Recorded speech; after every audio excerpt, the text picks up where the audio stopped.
राष्ट्रीय मानवाधिकार आयोगावर हमखास प्रश्न पाहता येतो. ते आपल्या हक्काचे मार्क्स आहेत. त्यामध्ये आपल्याला काय काय लक्षात ठेवायचे ते पहा. एक तर नॅशनल ह्युमन राईट कमिशन स्थापना जी आहे 12 ऑक्टोबर 1993 ला, त्याचा अध्यादेश काढलेला होता. तो मागच्या तारखेला लागू झालेला आहे पूर्वलक्षी प्रभावानं. कायदा 1993 चा आहे. त्या कायद्यामध्ये 2006 आणि 2019 ला अशा 2 वेळा दुरुस्त्या केलेल्या पाहता येतात. आता याच्यावरचे जे प्रश्न असतात त्याच्यामध्ये रचनेवर प्रश्न असतो. त्याची रचना, सदस्य पहा, टोटल रचना एक अध्यक्ष, 5 सदस्य आणि 7 पदसिद्ध सदस्य असे एकूण 13 सदस्य असतात. त्याच्यामध्ये पहा, अध्यक्ष हे एक तर सरन्यायाधीश किंवा रिटायर सुप्रीम कोर्टाचे न्यायाधीश असले पाहिजेत.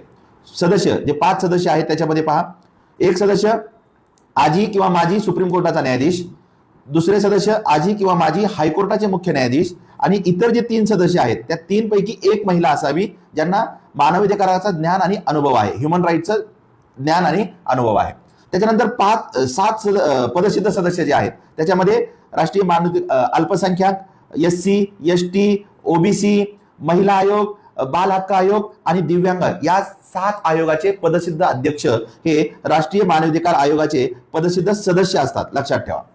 नंतर या सगळ्यांची जी शिफारस केली जाते निवडीची, त्याच्यामध्ये आपल्याला माहित आहे नियुक्ती कोण करतात, राष्ट्रपती. पण जी शिफारस समिती आहे ज्याच्यावर हमखास क्वेश्चन असतो त्याच्यामध्ये पंतप्रधान, केंद्रीय गृहमंत्री, लोकसभेचे अध्यक्ष आणि लोकसभेचे विरोधी पक्ष नेते, त्याच्यानंतर राज्यसभेचे उपसभापती, लक्षात ठेवा उपसभापती आहेत राज्यसभेचे विरोधी पक्ष नेते, असे 6 सदस्य असतात.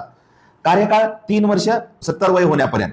कार्य, महत्वाचे कार्य पहा, सुमोटो म्हणजे स्वतःहून केस दाखल करून घेऊ शकतात.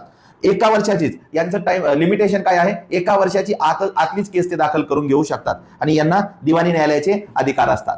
तर माझा तुम्हाला प्रश्न आहे, सध्या राष्ट्रीय मानवाधिकार आयोगाचे अध्यक्ष कोण आहेत, कमेंटमध्ये सांगा.